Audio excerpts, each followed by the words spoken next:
Okay, we were talking about Maud, and you had said that you know, she was a woman who's a dominant figure. Now, what at the time, what was the political climate like in the United States? It was the height of the women's movement. That's what it was. That's what she was based on, and but she was the liberal, so that she was the exact opposite of Archie Bunker. And what about her past history? How did that play into the... Well, yes. I mean, she was so up to date and so modern. She had been married 4 times previously, you know. And the whole thing, it was so irreverent, and it bordered on Sid Caesar, I think. But I remember we did a show where one of my former husbands had died, and I was sent his ashes, which he wanted strewn over where we had spent our honeymoon or something, and they ended up accidentally being flushed down the toilet, you know, so that we were able to deal with...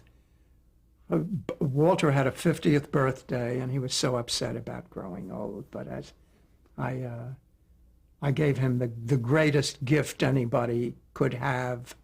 I brought his old best friend from when they were kids to the house, and they met, and Walter said, Floyd, and Floyd said, Walter, and then Floyd dropped dead. So that it was not only that that we tackled subjects like abortion, like homosexuality, like, as I say, we tackled everything except hemorrhoids. But we had a chance to do over-the-top comedy.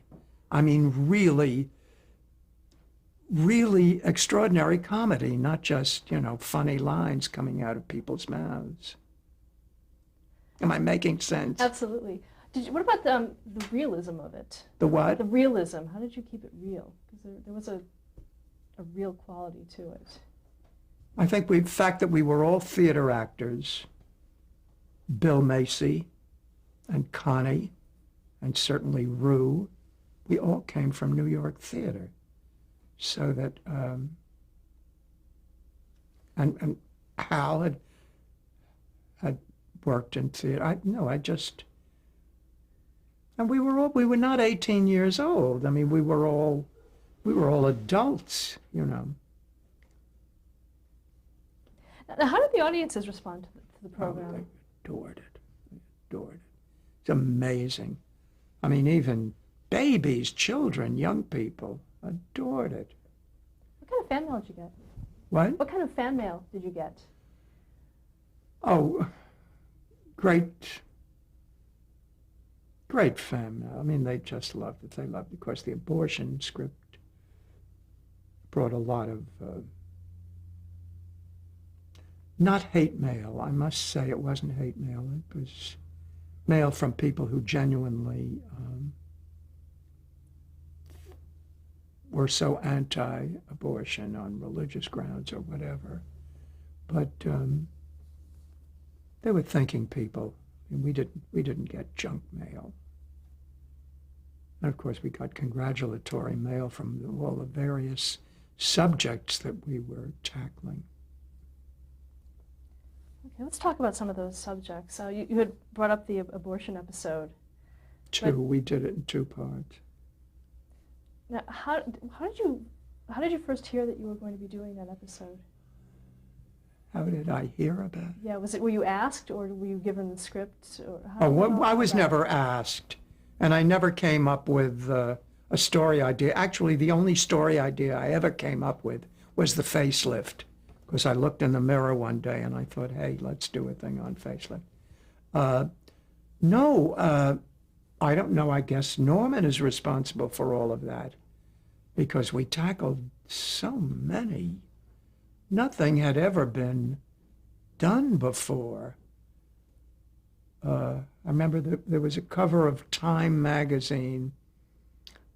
I have it in the office that had three pictures on the cover. It was Carol O'Connor, me, and Red Fox, and the title was Breaking Taboos, or something like that.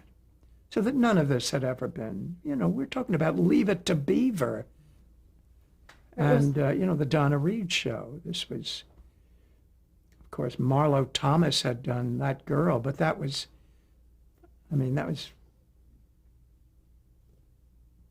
can't say she was a pioneer, but this was the first time real subjects had been taken.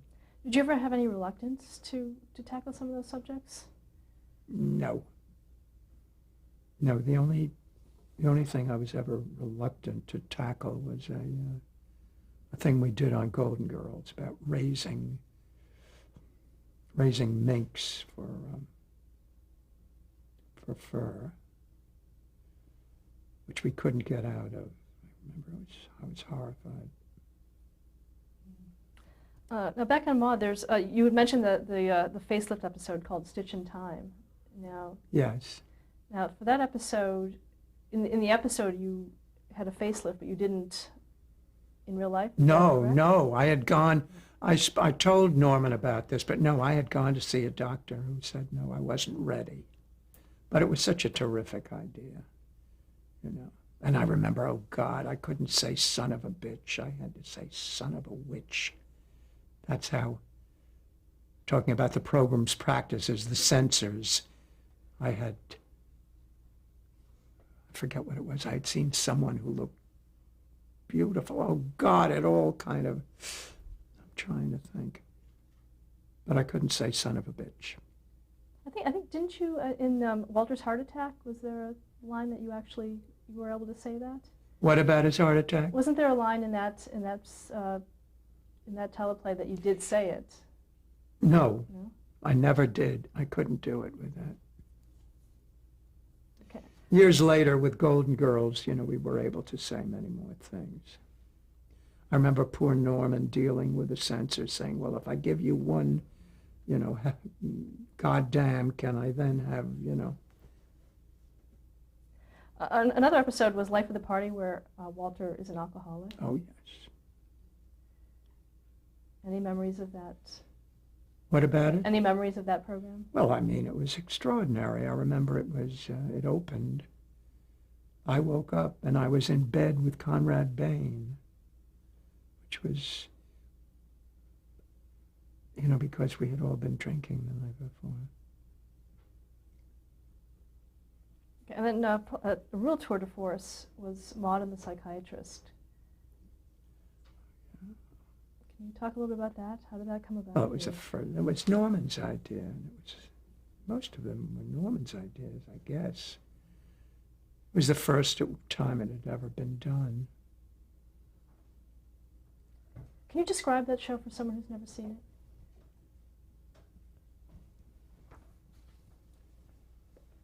Well, the wonderful thing about it was that I wasn't just working alone, because the analyst was there. And while he had nothing to say to me, he was there and looking at me and listening to me. And I could,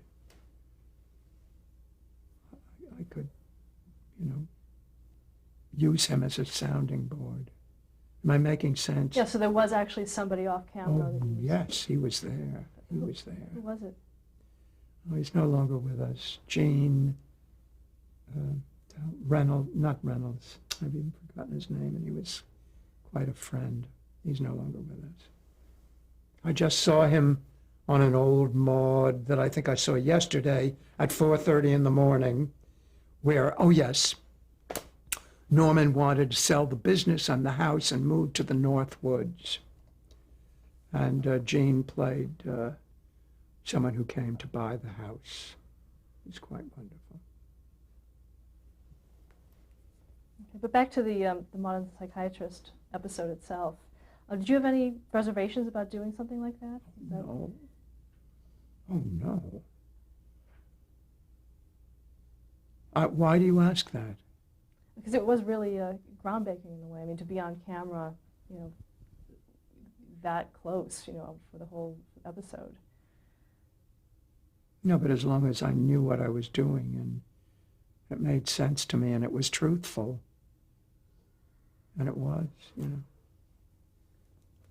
Let's talk about. I really feel that I'm an exposed nerve. I don't know how else to say it, but I am.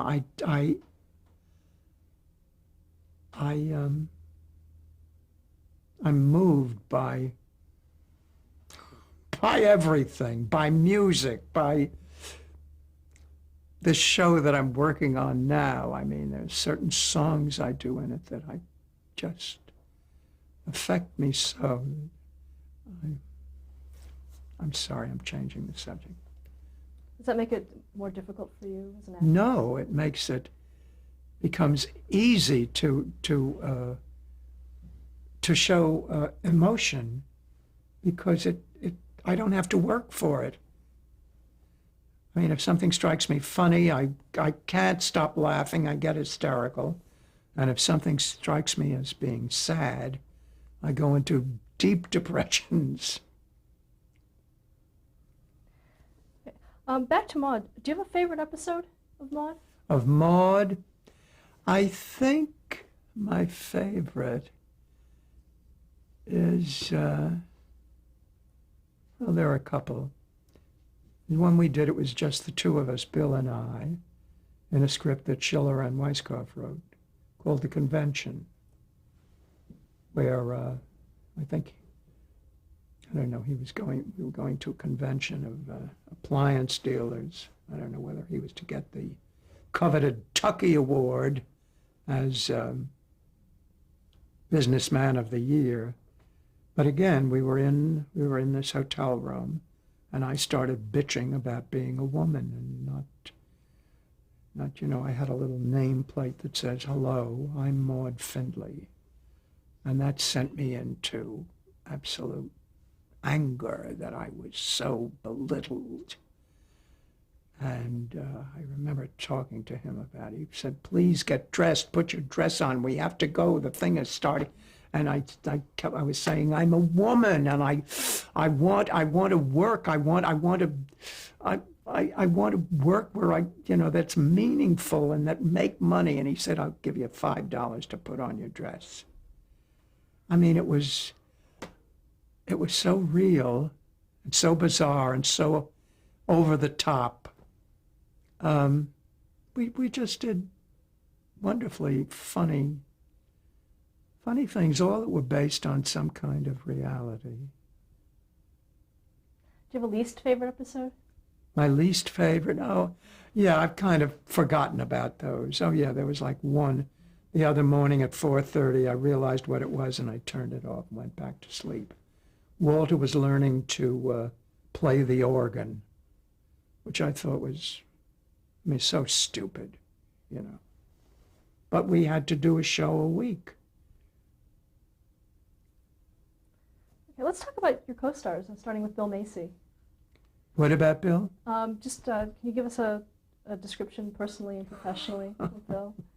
Well, I don't know whether anybody who wasn't around at the time knows, but Billy had appeared in Oh, Calcutta off Broadway. And he was, is the term a loose cannon? Yeah. I remember there was, and I'm sure a lot of the viewers who will ever see this remember, every year there was an award given by the Television Academy of Arts and Sciences to people who had really done extraordinary work that year. And I think it was the very first year we were doing Maude. Norman and Bud Yorkin were honored. And it was black tie, the whole thing, very, very important. And Billy raced up on stage, grabbed the microphone and said, "Cocksuckers of the world, unite." And of course, they whisked him away. And shortly after that, he managed to come back on again and said, "Well, if you're not going to let me talk, I guess I'll just have to jerk off." and they grabbed him again. Uh, he was a darling guy and a hell of an actor who I guess was just finding himself, whatever. At this point, he's on the wagon, and he can be quite dull at times, but he's a terrific actor. I look at those episodes, and when I saw him at Weisskopf's funeral, I had to tell, I'd called him a couple of weeks earlier when I started seeing Maude again, because when I was doing the show, I never watched it, which I never did with anything, because I always feel, oh, then I'll look and say, why did I do that, and why did I do that, and oh, God, I shouldn't have, so it's only now that I look and I think, God, that's damn good work. That's damn good work. And some of it is extraordinary. And I called Billy and I told him, that his choices and he was extraordinary. Now, were you there when he was cast? Did you? No, he had been cast. Norman, I guess, did the casting. Norman and, I don't know, John Rich or whoever. No, the cast had been assembled before I arrived. The only one that I knew at that time was Conrad, because we had worked together off Broadway in a production of Shaw's Heartbreak House. So I knew him from the old off-Broadway days. So you had never worked with Bill Macy before? Oh, no, I never heard of him. I'd never heard of Rue. I didn't know any of them. Okay, let's talk about Rue McClanahan. Can you describe her for us? Oh, she's marvelous. She's marvelous. At times, she really reminded me of Spring Byington. She's been married like 6 times, 7 times, I don't know. She's this incurable romantic. But what a delight to work with. I mean, I say periodically, that she and I were like the Lucy and Ethel Mertz of the 70s, I mean, just wonderful, just wonderful. The 4 of us. And what about her character, Vivian? She really didn't have that much of a character going, I don't think, except she was extraordinary. She played a little silly. She played Arthur's wife. I guess she was really just a foil for Maude. But God, she was wonderful. I mean, I remember, I still can't believe it, when I told her that I was pregnant. And she spent about 3 minutes just reacting to it. She was wonderful. She was wonderful. And Adrienne Barbeau, who played Carol? Adrienne was very, very young, and I don't know what to say about it. I don't think she felt that secure.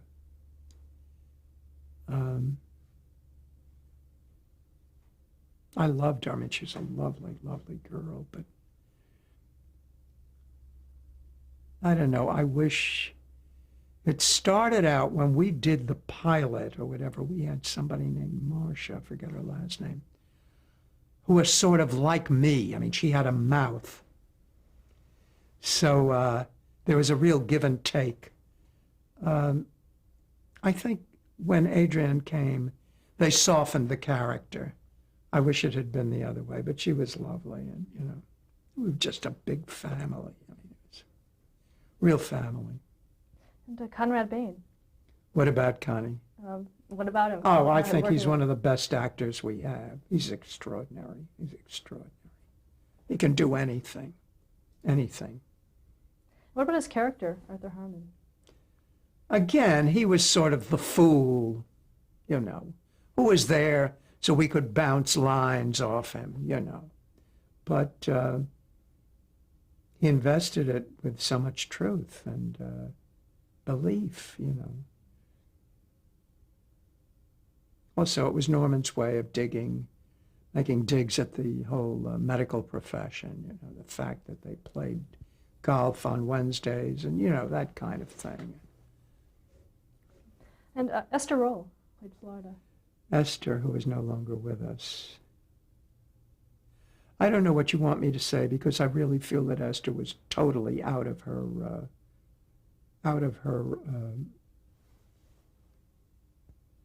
of what she was capable of doing. She couldn't. We had a fantastic writer, also who is no longer with us. My God, you're all dying. Artie Julian, who said the most wonderful thing, among others. He said, "My name is Esther Roll. I don't do windows and I don't do comedy." But he went on to do not Happy Days, Good Times, and she was wonderful in that. But she didn't have what Hal Cooper, our director, used to call a funny bone.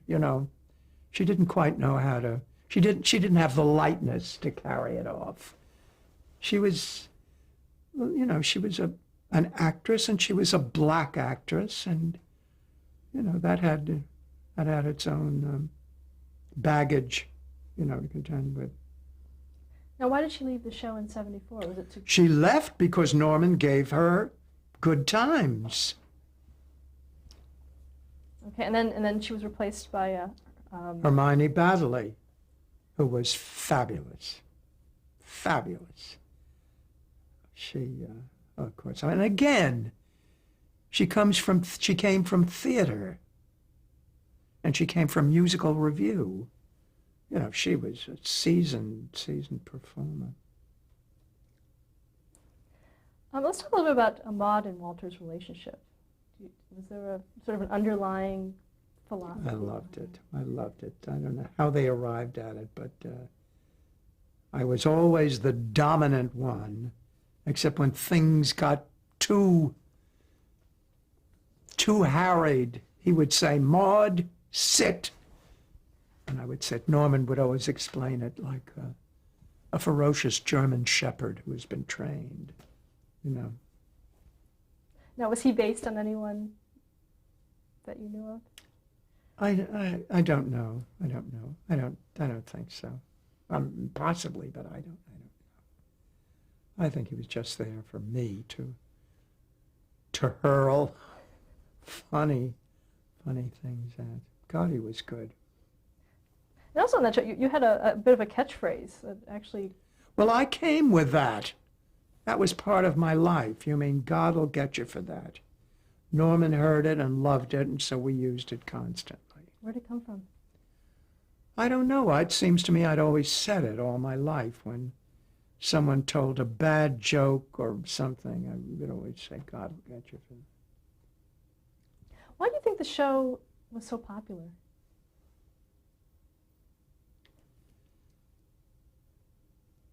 Well, I think for the same reason that the character of Sophia in Golden Girls came. It was sort of anti-establishment, It was poking holes in, doing away with the sacred cows or whatever, And why did the series go off the air? The series went off the air. I tell you, the last episodes we did, I ran for, I forget whether it was congresswoman or senator or whatever, but I won. And the network and Norman wanted to, we had done 6 years. They wanted to continue with Maud, but have her in a whole new ambiance, place, situation, where the thing would take place in Washington, where I would be this either congresswoman or a senator or what have you, and so that it would be a totally new group of characters, with the exception of Walter, of course. And I felt it was time to quit because I thought that even if I lived in Washington with all new people, it would still be the same character of Maud, and I felt it was time to end it. I didn't want it to go downhill, which is the same reason I left Golden Girls. I feel you can only do so much, and why keep going? It's like people now ask me, when are we going to have a Golden Girls reunion? And I say we are not. Why would we have a reunion? I mean, we could never top some of the good stuff we did. And of course, I remember what happened with Mary Tyler Moore and Valerie. I mean, you can't top that old Mary Tyler Moore show. There was no reason to do it. Now, how did the character of Maud change from that pilot show to... I don't think she really changed. She was still the obstinate, opinionated, do-gooder who always tripped herself up but with it all there was such love there. I mean, for Walter, for the daughter, for the grandson, Have you ever thought about where Maud would be today in 2001 in terms of her character? She'd probably be the character. No, she'd be the same. She'd be Gloria Allred, I guess, I mean, only funny.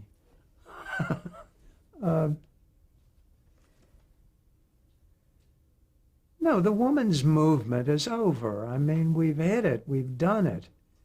A couple of people are still hanging on, but it's run its course. I don't know. I guess, you're only as good as your writers. I keep saying that. God, I'm in awe of writers. It all starts with the written word. And you can turn out wonderful stuff simply by whatever the writers come up with. But that's no reason to continue, just to keep working, So after Maud was over, what did you do? After Maud was over, well, I did a musical special. I had an hour special. God, it was funny. Can you describe it? Well, yeah, I forget who produced it, but it was my hour. And I remember I wanted, for guest stars, I wanted Angela. And they said she wasn't a big enough name. Isn't that amazing? And I ended up with Rock Hudson. And Melba Moore and Waylon Flowers. And we did a hell of a lovely hour variety show with music and sketches. But variety shows never really took off, so that it didn't. But I also... You know what, let's stop there to change the tape.